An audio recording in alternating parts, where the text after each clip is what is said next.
ನಾವೇನು ಸ್ವರ್ಗನೇ ಇಳಿಸ್ತೀವಿ ಅಂತ ಹೇಳಿದ್ರಲ್ಲಪ್ಪ, ನೀವು ಚುನಾವಣೆಗೆ ಬರಕ್ ಮುಂಚೆ ಸ್ವರ್ಗ ಇಳಿಸ್ತೀವಿ ಅಂತ ಹೇಳಿದ್ರಿ. ಏನ್ ಮಾಡಿದ್ರಿ ರಾಜ್ಯದ ಜನರಿಗೆ? 40% ಅಂತ ಎಲ್ಲ ಸುಳ್ಳು ಆಪಾದನೆ ಮಾಡಿದ್ರಿ. ಇವತ್ತು ನಿಮ್ ಸರ್ಕಾರದಲ್ಲಿ ಏನ್ ಆಗ್ತಾ ಇರೋದು?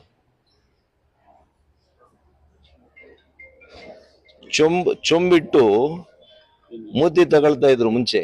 ಇವತ್ತೇನಾಗಿದೆ? ಬರೀ ಮೂತಿ ಇಟ್ಟು ಚೊಂಬೆ ನೀವೇ ತಗೊಂಡು ಹೋಗ್ತಾ ಇದ್ರಿ. ಈಗ ಸಿದ್ದರಾಮಯ್ಯ ಅವರೇ ಮುಂದುವರೆದ್ರೆ ಏನಪ್ಪ ಈ ರಾಜ್ಯಕ್ಕೆ ಅನುಕೂಲ ಆಗಿರೋದು? 2.5 ವರ್ಷ ಆಯ್ತು.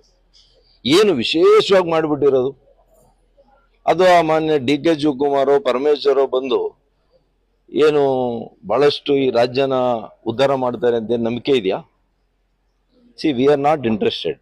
ಯಾರು ಮುಖ್ಯಮಂತ್ರಿ ಇರ್ತಾರೆ, ಯಾರು ಉಪಮುಖ್ಯಮಂತ್ರಿ ಇರ್ತಾರೆ, ಅದೆಲ್ಲ ನಮಗೆ ಬೇಕಾಗಿರೋದು 6 ಕೋಟಿ ಜನರಿಗೆ ನೀವು ಉತ್ತರ ಕೊಡಿ. ಈಗ ನಾವೇನು ಸ್ವರ್ಗನೇ ಇಳಿಸ್ತೀವಿ ಅಂತ ಹೇಳಿದ್ರಲ್ಲಪ್ಪ, ನೀವು ಚುನಾವಣೆಗೆ ಬರಕ್ ಮುಂಚೆ ಸ್ವರ್ಗ ಇಳಿಸ್ತೀವಿ ಅಂತ ಹೇಳಿದ್ರಿ. ಏನ್ ಮಾಡಿದ್ರಿ ರಾಜ್ಯದ ಜನರಿಗೆ? 40% ಅಂತ ಎಲ್ಲ ಸುಳ್ಳು ಆಪಾದನೆ ಮಾಡಿದ್ರಿ. ಇವತ್ತು ನಿಮ್ ಸರ್ಕಾರದಲ್ಲಿ ಏನ್ ಆಗ್ತಾ ಇರೋದು?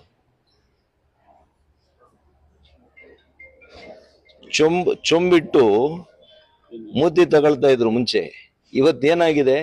ಬರೀ ಮೂತಿ ಇಟ್ಟು ಚೊಂಬೆ ನೀವೇ ತಗೊಂಡು ಹೋಗ್ತಾ ಇದ್ರಿ. ಆ ರೀತಿ ಅಗಲ್ದರೋಡೆ ಆಗ್ತಾ ಇದೆ. ಯಾವ ಒಂದು ಅಭಿವೃದ್ಧಿ ಇಲ್ಲ, ಎಲ್ಲ ಕೂಡ ಉಡಾಫೆ ಮಾತುಗಳು.